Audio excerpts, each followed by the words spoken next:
हे घ्या.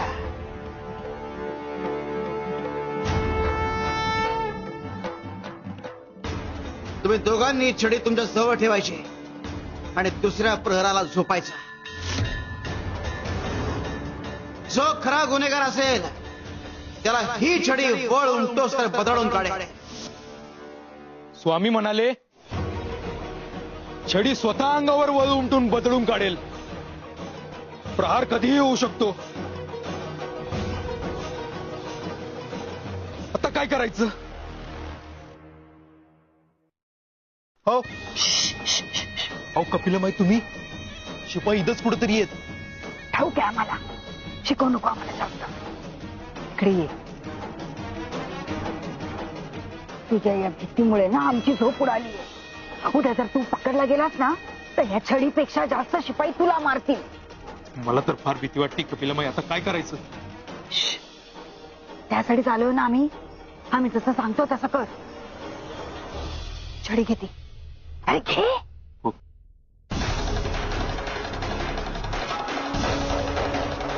आता इथे बांध.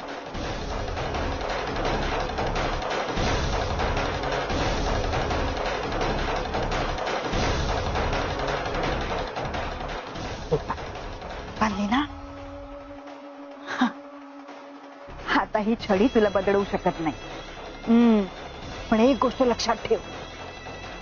उद्या सकाळी काही झालं तरी तोंड उचकायचं नाही. कळलं? हो. चल जा. कपिलमाई, तुम्ही मला वाचवलत. शांत झोप जा आता.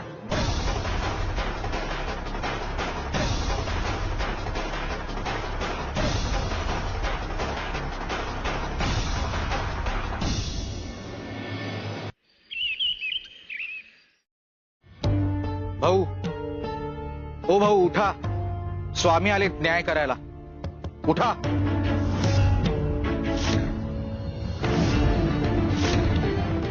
अरे देवा, म्हटलं होतं की सकाळी लवकर उठून छडी सोडेन, पण राहूनच गेलं. आता काय झालं? तू अवंतीचा गुन्हेगार आहेस. कशावरनं मी गुन्हेगार स्वामी? अरे ही छडी मुळात तुला बदलणार नव्हतेच. खरा गुन्हेगार शोधण्याकरता मी युक्ती केली होती. पण तू भीतीपोटी एक छडी ते बांधून ठेवलीस आणि बघ निर्धास्तपणे झोपला. कारण याला ठाऊक होतं की हा गुन्हेगार नाहीये आणि म्हणून हा छडी उशाशी ठेवून झोपला. पण तुला ठाऊक होतं की तू गुन्हेगार आहेस म्हणून तू ही छडी या खांबाला बांधून ठेवलीस. अरे चोराच्या मनात चांदणे म्हणतात ते यालाच.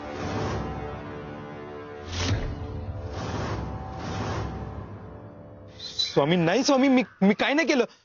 असं बर. आता सत्य काय आहे हे छडी सांगेल. बाळा,